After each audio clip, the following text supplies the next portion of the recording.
Retirement planning can be a daunting task, requiring a great deal of thought and consideration. There are some popular rules of thumb that people try to use as shortcuts. One widely accepted guideline is the 4% rule, which indicates that you can withdraw 4% of your retirement assets and never run out of money.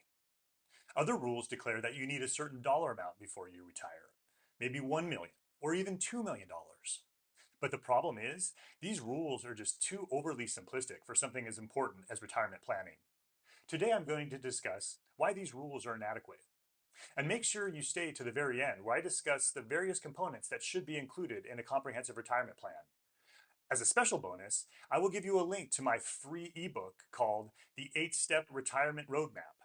If you're serious about planning for your retirement, you'll want to get a copy of this free resource. Hi, my name is JP Geisbauer, founder of Centerpoint Financial Management. I'm a certified financial planner professional, a certified public accountant, and this channel is dedicated to helping diligent savers maximize their lives and minimize their taxes as they transition into retirement.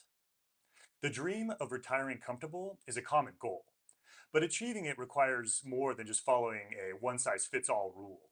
The 4% rule suggests that you can withdraw 4% of your retirement assets and have enough money to survive for 30 years. But how often do your expenses follow such a rigid timeline? There are rules suggesting that you have a certain dollar amount of investment assets before you retire. But these are pretty arbitrary and based upon a multiple of your earnings just prior to your retirement. And while these sound like easy ways to prepare for retirement, there are 6 variables that these rubrics do not take into consideration. Number 1, where are you going to live? The cost of living can vary greatly from state to state, and even by country to country. These general rules of thumb don't take into consideration these geographic disparities. And these differences can have a dramatic effect on your retirement.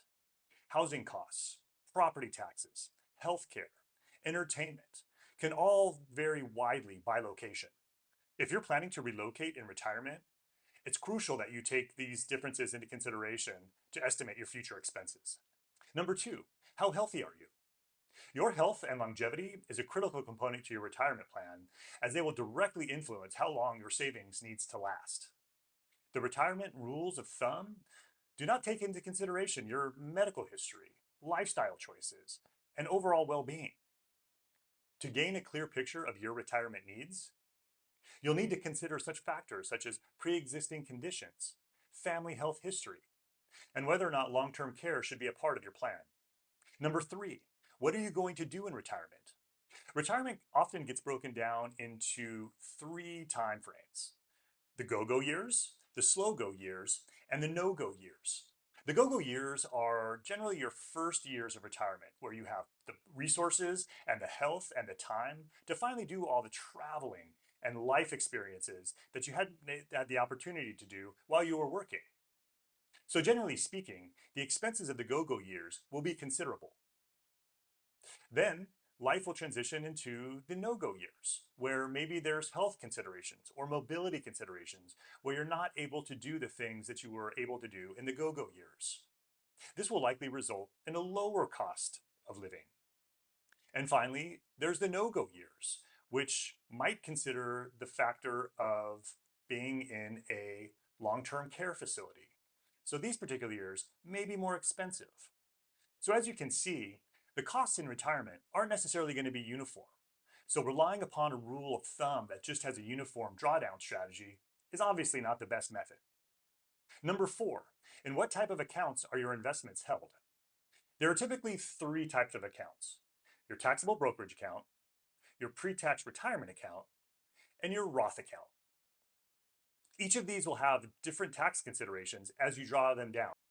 Distributions from your pre-tax accounts will generally be taxed at your ordinary income tax rates, while your brokerage accounts may have the preferential capital gains treatment.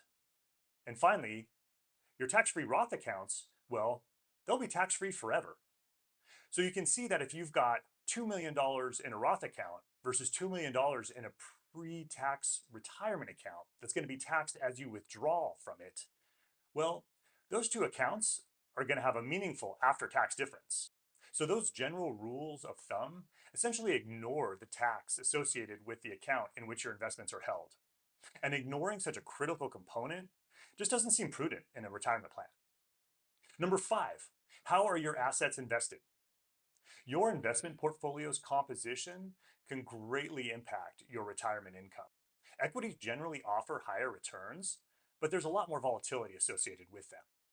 Depending on market conditions, a heavily weighted stock portfolio can either significantly boost or deplete your savings. Bonds typically offer a lower return, but with reduced volatility. However, in a low interest rate environment, relying heavily on bonds could result in underperformance. Rental real estate offers the potential for real estate income and asset appreciation, but comes with management responsibility and possible market risks. And these types of assets are generally ignored in these general rules of thumb. You may have other assets that include business interests, partnership interests, alternative investments, which may add diversity, but also additional risk. These assets could also have quite a lumpy cash flow model. So the asset allocation is a big miss for these general rules of thumb. Any asset allocation should be based upon an individual's risk tolerance and financial goals. These generic rules of thumb do not consider these variables, potentially leading to overly conservative or overly aggressive withdrawals. Number 6, what type of legacy do you want to leave? Your financial dependents play a crucial role in your retirement plan. The 4% rule assumes a static set of circumstances, but life is rarely that predictable. You may want to take care of family members when you're gone. You may want to make a significant philanthropic impact in your community. If so, these considerations need to be a part of your retirement plan. So what makes an effective retirement plan? Well, a comprehensive one that covers not only the financial aspects of your retirement life, but also the personal ones. You'll want one that includes a retirement income and spending plan, that considers Social Security time and income tax planning, an investment asset allocation that aligns with your risk tolerance and your financial goals. And you'll want to incorporate the legacy you want to leave for your family, institutions, and communities that you care deeply about. If you're serious about creating a retirement plan, I wrote an ebook called Your 8-Step Retirement Roadmap. This ebook discusses these various aspects of a comprehensive retirement plan, and it's 100% free. You can get your copy at centerpointfm.com/roadmap. I will also leave a link in the description below so you can grab your copy there. Retirement planning is too important to leave to chance. Take control of your financial future today to make the most out of your retirement. And please download a copy of the free retirement roadmap via the link in the description below. If you made it this far, thanks for watching. If you enjoyed this content, please hit like or subscribe. If you know someone who might find this content or ebook useful, please feel free to send a link to them. Thanks again for watching, and I'll see you next time.